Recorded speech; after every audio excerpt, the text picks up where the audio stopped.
దేవునికి మహిమ కలుగును గాక. కుటుంబాల్లో సకల సమృద్ధి ఉంటుంది, ఐశ్వర్యం ఉంటుంది, ఘనత ఉంటుంది. కానీ they won't have piece in their families, they won't have any Joy in their families, they won't have any happiness in their families. Means ఏదో ఒకటి అక్కడ లోపం జరుగుతూ ఉంటుంది.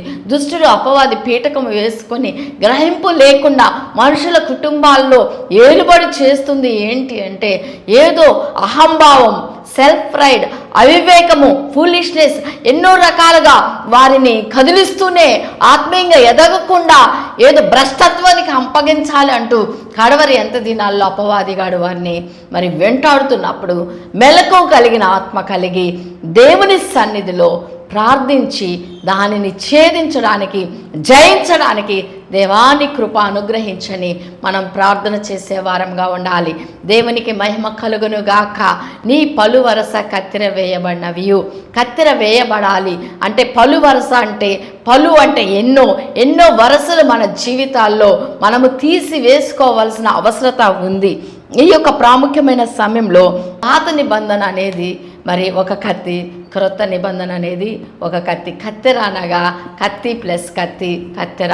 నీ పలు వరస, నీలో ఉన్న ఎన్నో వరసలు, 13 వరసలు నిన్ను కదిలిస్తున్నాయి. దేవునికి దగ్గరగా ఉండకుండా, ఆత్మ సంబంధమైన బిడ్డగా ఉండకుండా, దేవుని యొక్క అనుగ్రహం పొందకుండా, దేవునికి దగ్గరగా ఉండకుండా, దేవుని యొక్క ఆశీర్వాదము పొందకుండా నీ జీవితంలో నిన్ను కదిలిస్తున్న ఈ యొక్క 13 వరసలను నీవు వాక్యం అనే కత్తి ద్వారా కత్తిరించాలి. వాక్యం అనే కత్తెర అనగా అది కత్తి. పాత నిబంధన ఒక కత్తి అయితే క్రొత్త నిబంధన ఒక కత్తి.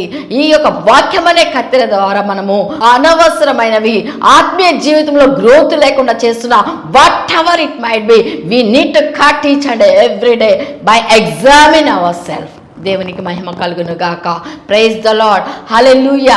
తొలకరి మానవ కార్యక్రమమును వీక్షించుచున్న ప్రియబిడ్లారా, ప్రాముఖ్యమైన సమయంలో దేవునికి ఇష్టముగా, దేవునికి సమీపస్తులముగా, దేవుని రాజ్యమును కట్టుచున్న వారముగా, దేవుని రాజ్యమునకు వారసులముగా మనము ఉండాలి అంటే మనము దేవునికి అవిధేయమైన కార్యములు ఏమైనా ఉన్నాయేమోనని చెప్పి ప్రతిదినము కూడా we need to examine ourselves, analyze ourselves, and we need to remove all those things through the word of God. దేవునికి మహిమ కలుగును గాక. వాక్యం అనే కత్తెర ద్వారా కత్తిరించుకోవాలి. మనము చెప్తాము టైలర్ దగ్గరికి వెళ్ళినప్పుడు, ఇది చాలా కాస్ట్లీ మెటీరియల్, నాకు మంచి మరి డ్రెస్ కుట్టాలి, ఏ విధంగా కూడా డ్రెస్ ఆ మెటీరియల్ వేస్ట్ అవ్వకూడదు, చాలా డబ్బు పెట్టి నేను కొన్నాను అంటే ఆ టైలర్ వెంటనే నవ్వుతారు. నవ్వి ఏమంటుందంటే, వేస్ట్ పోకుండా ఎలా కుడతాము పాస్టర్ గారు, వేస్ట్ అనేది పోయిద్ది కదా కత్తిరించినప్పుడు కొద్దైనా ఏదైనా అంటే ఆ యొక్క అందమైన డ్రెస్ తయారు అవ్వాలి అంటే ఆ యొక్క మెటీరియల్లో కొంత వేస్ట్ తీసివేయాల్సిన పరిస్థితి ఉంది.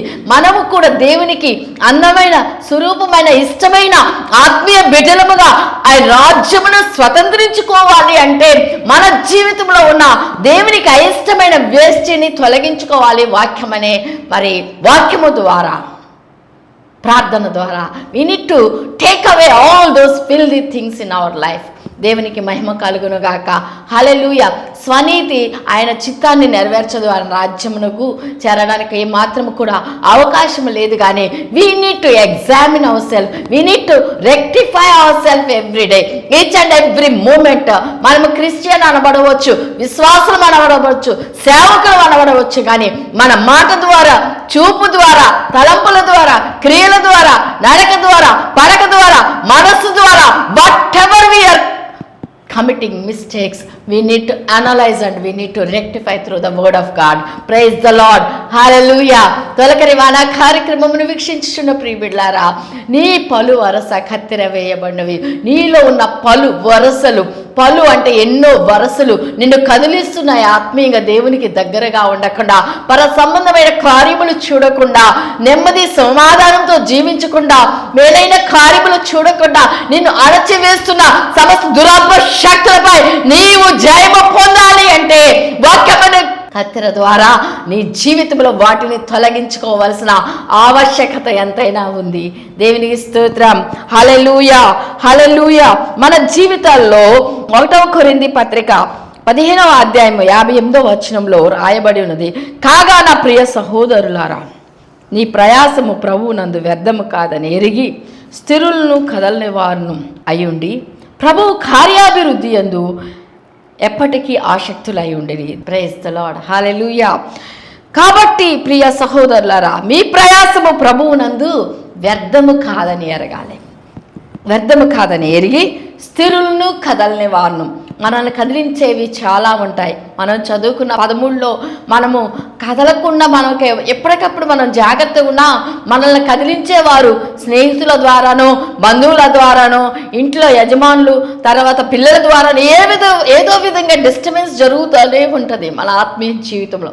మనం డిస్టర్బ్ అవ్వట్లేదు అని చెప్పడానికి వీల్లేదు. చెప్తున్నామంటే అది అబద్ధమే. ఎప్పుడు కూడా అపవాదికి మనకు పోరాటం జరుగుతూనే ఉంటుంది.